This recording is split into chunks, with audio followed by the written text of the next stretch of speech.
is it's free because they get a commission from the sites where you're shopping. Woo! It also installs in just 2 clicks, so there's no reason not to add it as an extension to your browser. It even has other great features like price history checking and stuff like that. So get it now at joinhoney.com/Linus. The show is also brought to you by Squarespace. It's Squarespace.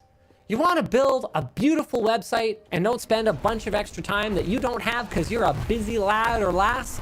Use Squarespace. They've got tons of templates spanning a large variety of categories and styles.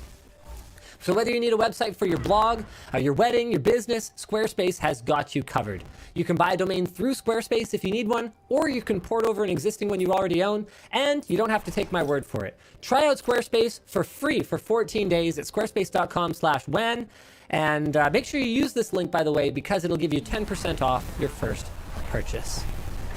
All right, okay, I lied. I have one more thing to say because Hardware Unbox just messaged me, so I just want to have a quick look at what's going on here. Hi guys. Actually, oh wow, not the only one who's messaging me here. So I heard from Hardware Unbox, say great job on Win. You really did an amazing job. You sound like you're surprised. You know, I do actually do this for a living. Well, he might not watch your content. No, I don't think he does. And I actually heard from one of my favorites, one of my longtime favorites, Dr. Cuttress taught me so much of what I know about computers. You know, him, Ryan Smith, Anand Lalshimpi, Ryan Shrout. There's someone really important that I'm forgetting from the old non-tech, Gary Key. Those guys basically brought me into the fold. They brought me into computer technology, and I was wow. I'm honored to get a message like this from Dr. Cuttress. Just says big kudos for the NVIDIA passion, voiced a lot of concerns so very well.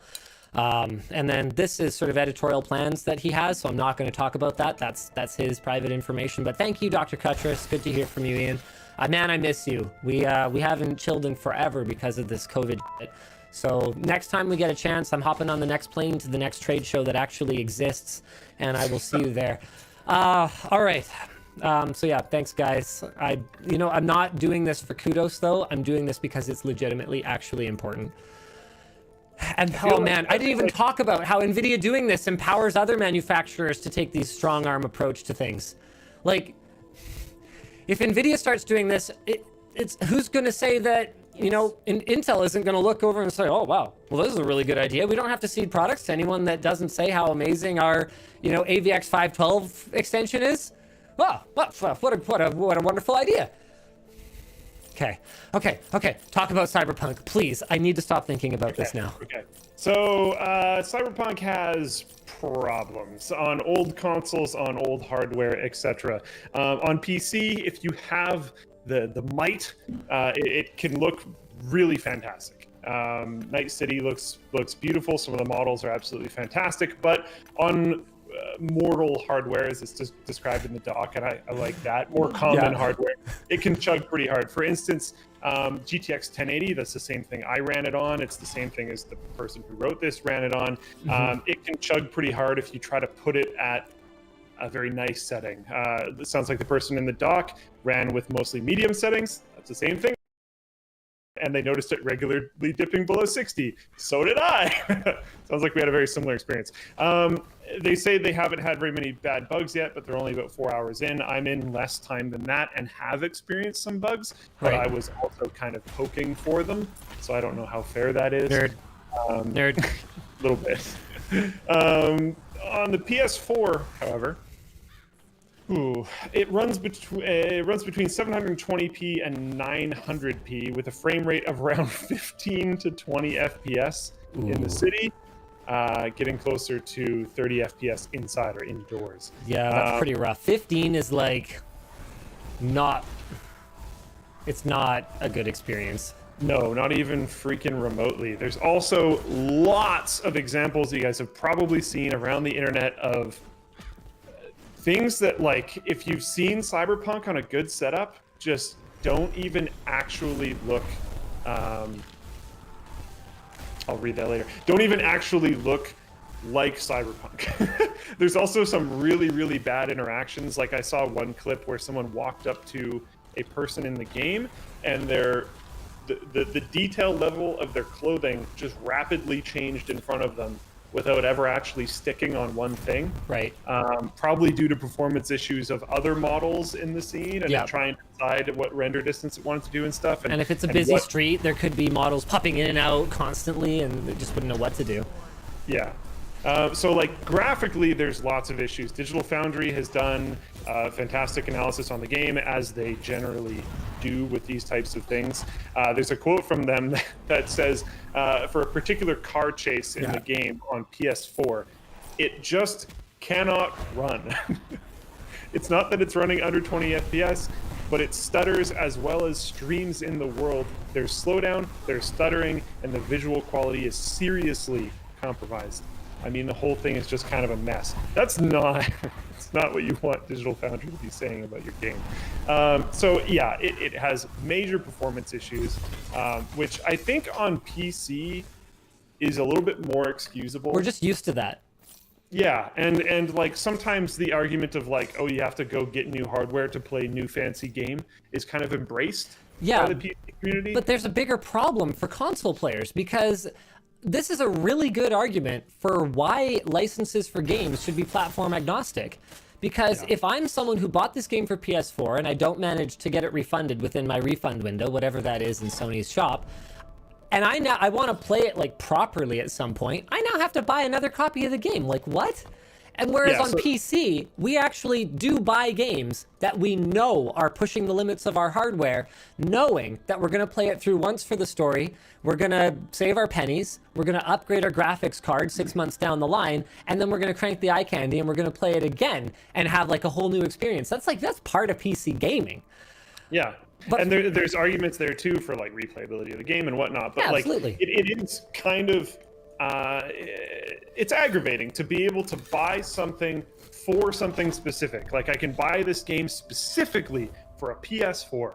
I'm going to buy the hard copy because I'm a PS4 on the box because it's made for that console, and then it is basically unplayable. I would argue that ranging from 720p to 900p and 15 to 20 FPS is unplayable. Yep. I think some people might disagree with me, but I'm not very concerned about that minority.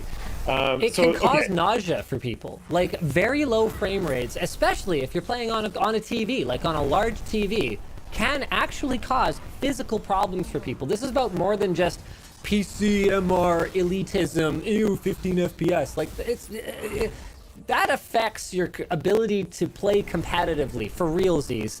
And, okay, it's not a multiplayer game, but that doesn't mean that you don't want to compete with, you know, your own knowledge of your own skills. Like, you don't want to be underperforming compared to how you think you should be able to play a game.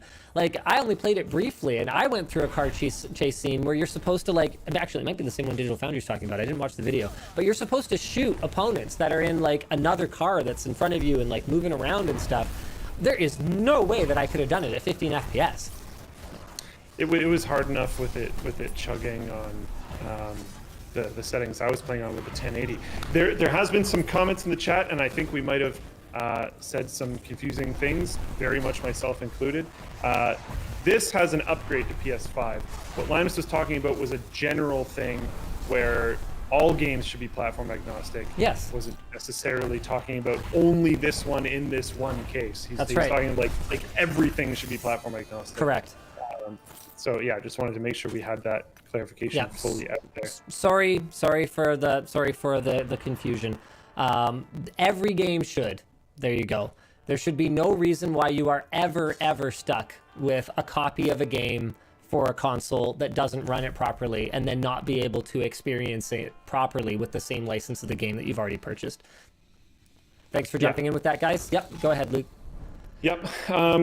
Moving, basically, performance bad, performance real bad. Moving on, Cyberpunk is causing seizures. Game features blinking red and white LEDs similar to the ones used by doctors to induce seizures for diagnosis purposes. Initially, the game only included a seizure warning in the game's EULA, which no one reads. Now we're working on adding a separate warning in the game. I did notice when I launched my game, there's a warning now.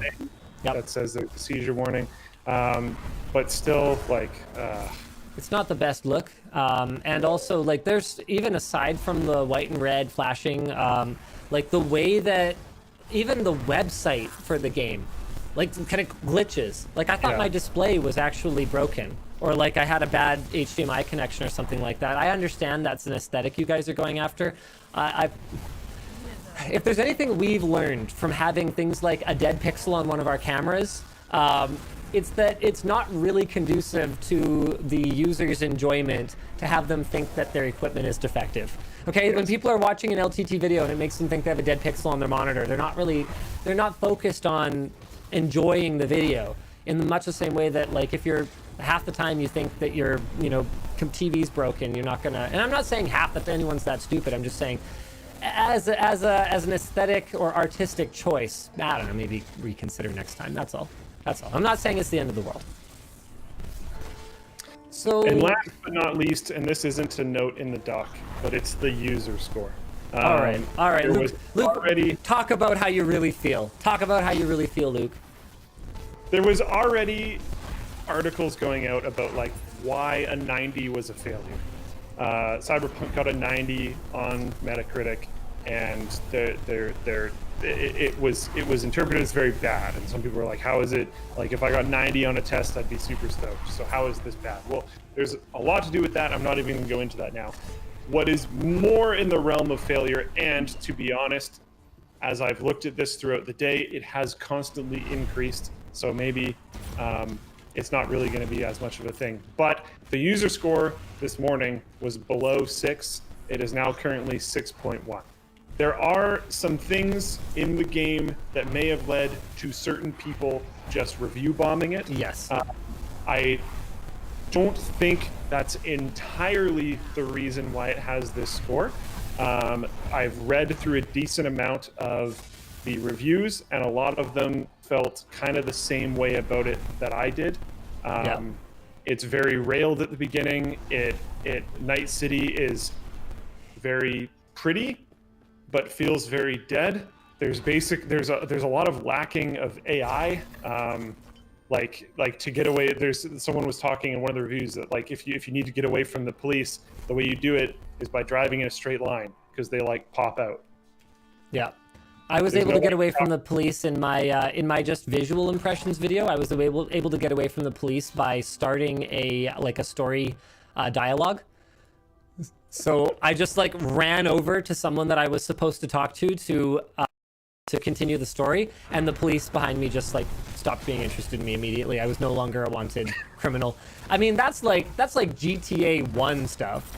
Yeah, you can't continue with the mission until you drop your wanted level. Like that's some like super basic stuff. Like it feels, despite how much time, despite how many articles came out about the crunch that went on it, despite all this stuff, despite the fact they worked on it for 8 years, it feels kind of unfinished.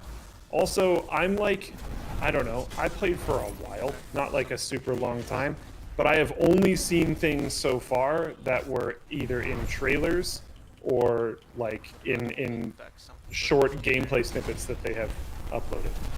I'm sure there's a lot more to the game, but it lacks a sense of impact. I have a hard time so far really caring about a lot of the characters, including my own character.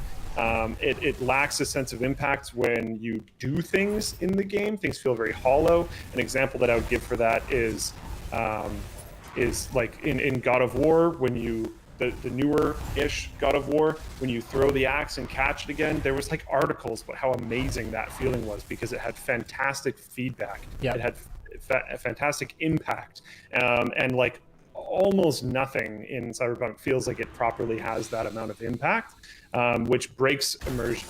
It's this beautiful game, but it feels like a picture instead of a game.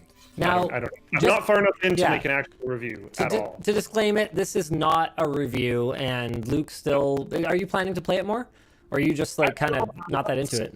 Super motivated to play it right away, but I feel like it's too monumental of a thing for me to not go back eventually. I just don't know exactly when I will. Right. All right. That's fair. That's fair. We've got a leak. I hope people like it. I hope it improves. I would like to like the game. It just... in its current state, I'm not there, but I would like to. So hopefully something happens. All right, let's do the 32 core Apple Silicon Mac Pro leak. So this is according to Mark Gurman via Bloomberg. This is a rumor. Apple is expecting to produce Apple Silicon processors that are faster than even the current best performing Intel PCs, like period. Like not just within a given power envelope. The company said it expects to finish the transition away from Intel into its own silicon in 2022.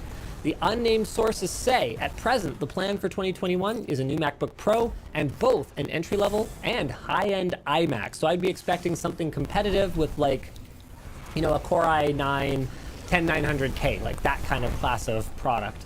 For graphics, Apple is testing 16 and 32 core parts, and given how well their onboard graphics have performed so far in only 7 and 8 core configurations, I am very interested to see how these do. And the highest end Mac Pro would be expected to come sometime in 2022 and could gain 64 or 128 core graphics processing to go along with the 32 core from the 32 high performance Apple Silicon CPUs built into the SoC. The first M1 machine in 2021 could be a 24-inch iMac, possibly in March. So this is all leaks and rumors, but Apple is clearly aware that in order to compete at the very high end, they needed a lot more cores, and it looks like they're planning to like go there. Very much deliver, yeah. Yeah, very exciting. All right, I don't really want to talk about the 6900 XT launch. It's like, yep, if you want to know about that, you can go watch our review. Clearly nobody cared because it didn't perform very well. I mean, our video, the graphics card's very fast. It's just not that interesting. It's a faster 6800 XT, just like the, well, no, not just like the 3090 was a faster 3080, because the 3090 added a bunch more memory and stuff, which actually does make a difference at very high resolutions. But the 6800 XT already had 16 gigs of RAM, so it's like, oh, okay. So it's faster. It's better. It's HDMI 2.1. One random note from Nick. Yeah. He thinks that you guys may have underestimated the number of people that would buy the biggest boy. For the desk pad? 100 by 700. It is currently the top seller, and 1/3 of them are gone. Okay. So a couple things here, guys. Please buy the smaller ones. And number two, if you want one of the bigger ones, make sure you move fast. Because they're going. They're going, all right. All right. Still got a few more things I want to talk about here. Right, AirPods Max. Apple shared details about their professional set of over-ear headphones. They feature audio sharing, so you can easily share an audio stream between two sets of AirPods, although that, if I recall correctly, was already a thing. Equipped with the H1 chip in each ear cup, so they use computational audio to deliver the highest quality listening experience possible. Okay, I guess, well, that remains to be seen. I mean, highest quality listening experience possible. This is where Apple runs into trouble. Why don't you just say it's really good? Like, this is where I end up, you know, you forced my hand in this, Apple, okay?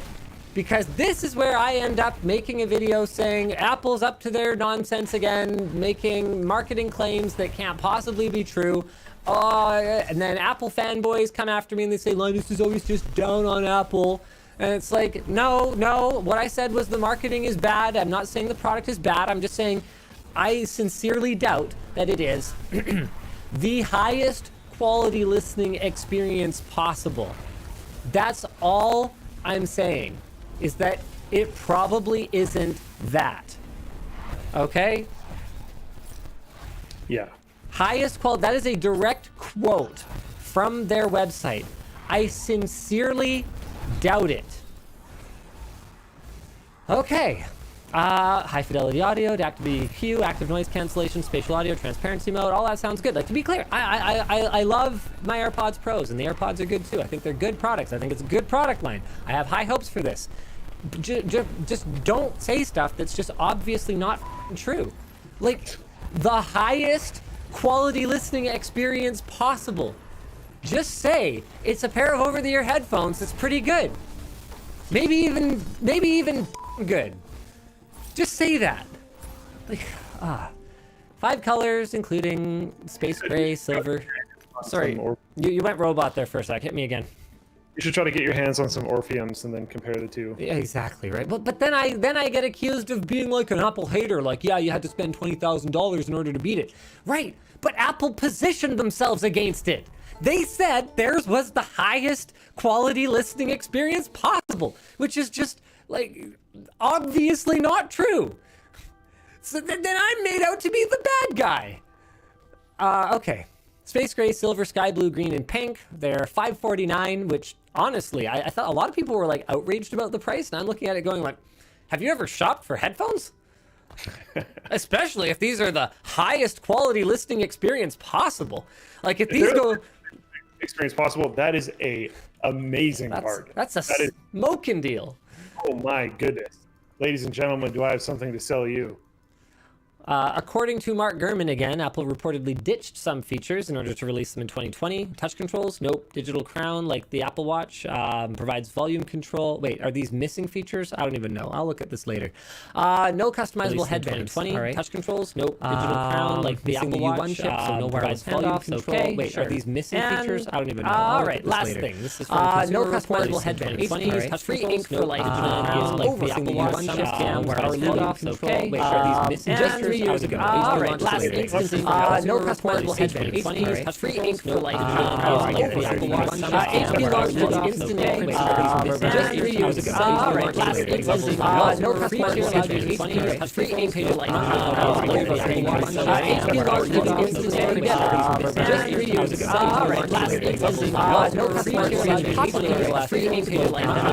HP launched its instant ink just 3 years ago. All right, last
skip this ad, just like you skipped out on buying Amazon stock and Google and Apple. All right, welcome to Game Time with Grandpa Lex. I'm not sure if it's of use of anyone, but this is a record of my brief travels to the year 2077 in the cyberpunk universe. I sadly don't have time to play games these days, but they've been a source of a lot of pleasure throughout my life, so life's too short. Might as well enjoy it every once or twice a month, but if we're being honest, 2021 is looking quite insane. The next one I want to try is Stanley Parable, which is the opposite of Cyberpunk. It's only like a 15-minute game that you play through several times. I think Cyberpunk 2077 is supposed to be a game you can play if you do all the side quests. You should be able to play for at least 100 hours. So I'm only going to do about 2, 3, maybe 4 hours today, and that's it. I'm going to walk away. Nobody walks away from a good RPG. Well, I'm going to walk away, friends. It's called discipline. All right, here we go. Oh, and please check out our sponsors in the description, Theragun and Grammarly. So one is for your muscles and the other is for your grammar. The choice is yours, my friends. Choose wisely. Please check them out in the description to get a discount and to support the podcast that I host. All right, here we go. New game, Cyberpunk 2077, released just like a couple hours ago. Let's go. Select difficulty level. Most things in life, I would go very hard. For me, normal is probably the equivalent of what very hard is for most gamers. I really haven't played video games in a long time. Alright, normal is enemies will have all the tools at their disposal to take V on. V is the name of the character, I suppose. But primarily only enemies at a higher level will prove a challenge. Easy is the right choice for players who just want to sit back and enjoy the story. Combat will not pose a challenge. Ooh. As you get older, you learn to appreciate the story, not the combat. What would David Goggins do? David Goggins probably go very hard and lose with